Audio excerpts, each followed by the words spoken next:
السلام عليكم ورحمه الله وبركاته. مرحبا بكم معايا في قناه شيوات ملكه.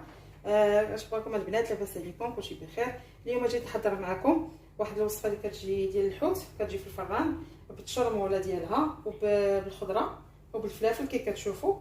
لهذا الحوت هذا انا خديت واحد الحوته من حجم متوسط كي كتشوفوا، بعد ما غسلتها مزيان ونقيتها وسقطرات. هذا لا تيقولوا ليه الشرغو. نتوما تاخذوا اللي بغيتو اللي كان. المهم ان نصايب واحد الشرموله اللي هي مزيانه وكتجي رائعه في الفران. هاد الشرموله هذه هاد الوصفه كنبغيو كنحتاجوا الفلافل اللي متوفر عندكم، طبيعه الحال اللي متوفر عندكم. انا عندي الفلفله الخضراء والفلفله الحمراء، عندي هنا الجزر قطعته على شكل دوائر، وعندي البطاطا حتى هي قطعتها على شكل دوائر. عندي الجزر خديت واحد 2 حبات ديال الجزر، والبطاطا خديت واحد 3 الحبات من الحجم الصغير ولا المتوسط 3 الحبات. عندي هنا مطيشه محكوكه، عندي الربيع قزبوره معدنوس مقردين، عندي هنايا الثومه واحد 3 دروس كبار اولا على حسب شحال واش كبيره ولا صغيره. انا خديت واحد 3 دروس كبار قردتهم. عندي هنا الزيت ما بين البلديه والروميه، زيت المائده وزيت الزيتون. عندي الحامض، وعندي ورق سيدنا موسى، وعندي الفلفله الحاره.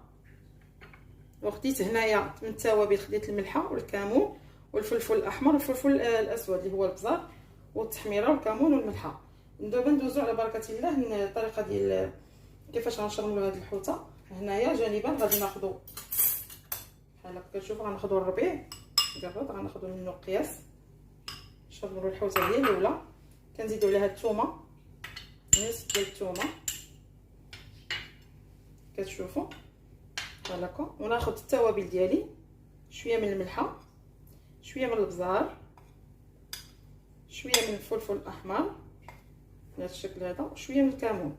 تعرفوا الكمون تيتواتى مع الحوت. صافي تنبقاو نخلطو هكا ونعصروا شويه الحامض بعد ما حيدت منه العظم. نعصروا شويه العصير ديال الحامض عفوا هكايا. هاد الطريقه اللي استعملت العاديه ديال الحوت كتكون عاديه بالتشرميله والخضره، ماشي داك الحوت اللي كيجي معمر. حتى الا بغينا نعمروه تناخذ الحجم الكبير صافي، وناخذ الزيت ندير لها نص المقدار ديال الزيت صافي، ونخلط جميع التوابل. وهذا الربيع هذا نخلطوه مزيان، من الاحسن نستعملوا يدينا بعد ما لقيناهم. بسم الله نشرمل هاد الحوته، هاد التشرميله كلها. كاين اللي تياخذ تشرميله خاصه ديال الحوت عند العطار، انا ما تناخذهاش، كتافي غير بهاد العطريه هادي. كنحاول نشرمل ليها الحوت ديالي على هاد الشكل هذا من الداخل. انا خديت غير الحجم المتوسط، ما خديتش الحجم الكبير على حساب افراد الاسره.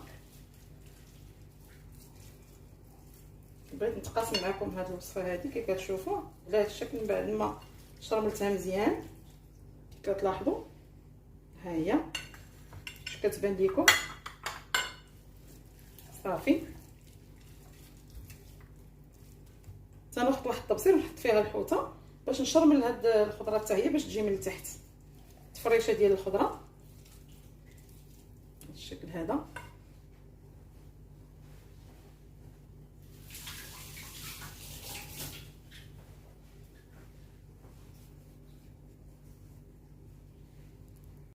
صافي من بعد ما شرملت الحوته ديالي كنخليها جانبا. كناخذ هاد الخضره هذه في هاد الشرميله اللي بقات هنايا عندي. نزيد الجزر على حسب شحال الخضره بغيتو. انا تنبغيها بالخضره على حسب الوليدات. كندير الجزر والبطاطا،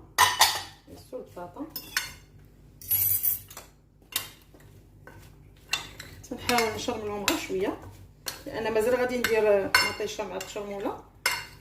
نديرها من الفوق كي كتشوفوا. قلت لكم راه درتها طبيعيه، هاد السمك ديال الفران تنخصص لكم واحد الحلقه ان شاء الله، حلقه مقبله. الحوت اللي تيتعمر وما تيجيش بالخضره، هو تيجي غير بالفلافل وبلاصوص ولا بفواكه البحر. صافي كي كتشوفوا هاني بعد ما شرملت هذه الخضره هذه ديك التشرموله. صافي كناخذ كي كتشوفوا كناخذ مطيشه كنزيد فيها، كناخذ مطيشه كنزيد فيها الثومه اللي بقات عندي، ونزيد الربيع شويه الربيع، وديك الزيت اللي بقات عندي كنخويها في هاد المطيشه. كاين اللي تيدير فيها المطيشه ديال المطيشه المصبره، انا بعض المرات ما تنديرهاش، كل مره وكيفاش. كنزيد التوابل، كمون، تحميره، شويه الملحه، شويه الابزار. صافي كنخلط الكل بحال هكا. تنزيد نعصر واحد شويه الحامض على هاد المطيشه هادي.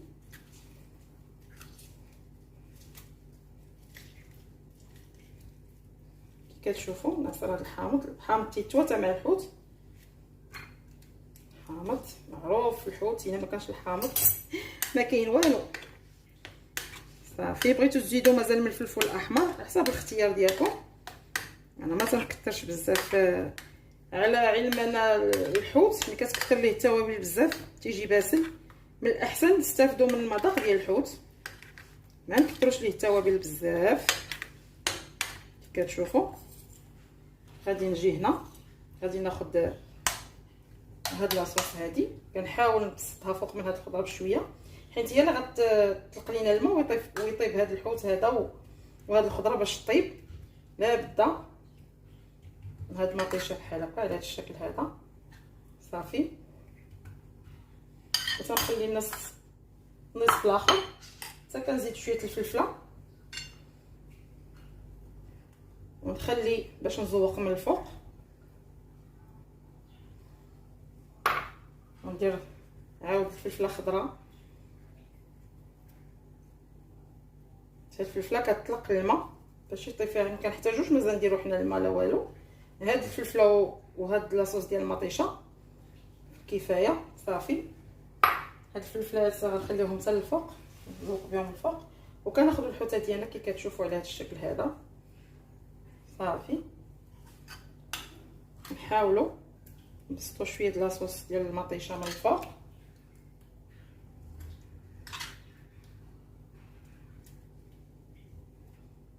كتشوفوا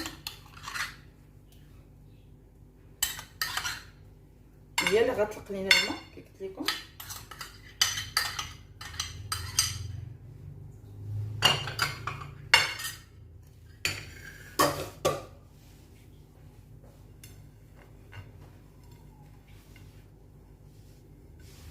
كناخذوا هاد الفلافل هادو تنزوقوا بهم الحوت ديالنا على هاد الشكل هذا.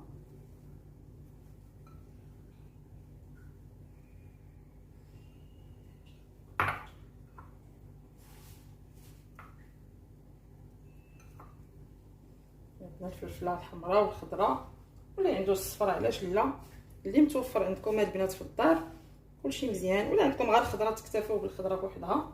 المهم هو انكم تجربوا هذه الوصفه وتردوا عليا في لي كومونتير، لان هاد الحوت عرفت كلشي تيديروا، مي هاد الطريقه ديال الخضره بالخضره وبالفلافل كتجي رائعه. صدقوني البنات انا كتعجبني. صافي وتنزيد الفلفله الحاره ونزوق بوراق سيدنا موسى اللي الذوق اللي بغى، وطرونج ديال الحامض.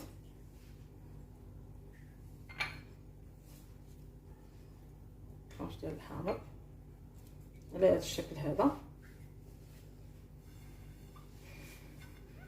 ونغطيوه ببابي الومنيوم باش تحاول هي تطلق الماء ديالها، تفاعل مع المطيشه والفلافل كيطلقوا الماء. ونديروها بعد ما سخنت قبل الفران، ودابا غنديرها في الفران بعد ما غندير لها بابي الومنيوم. يعني من بعد ما كملت الحوت ديالي كنجيب واحد الطابي الومنيوم على الشكل هذا، نحاول نغطيها باش طيب صافي بهذا الشكل هذا صافي. نلتقى بكم ان شاء الله من بعد ما يطيب الطبق ديالنا ديال السمك وتشوفوا الشكل ديالو النهائي. هنا رجعت معكم الحباب من بعد ما طاب الطبق ديال الحوت ديالنا. كيجي على هذا الشكل هذا، كيجي رائع بهذه الخضيره ديالو بهذه التتبيله ديال الحوت، كيجي صحي وزوين. وكنتمنى انكم تجربوا هذه الوصفه هذه ديال اليوم ديال الحوت، وكنشكركم على الدعم ديالكم والمساندات ديالكم للقناه. واللي باقي ما تابوناش معايا تابونا معايا في القناه، وما تبخلوش عليا بلي لايك وبلي كومونتير. وكنقول لكم نشوفكم في حلقه اخرى ان شاء الله من شهيوات ملكه.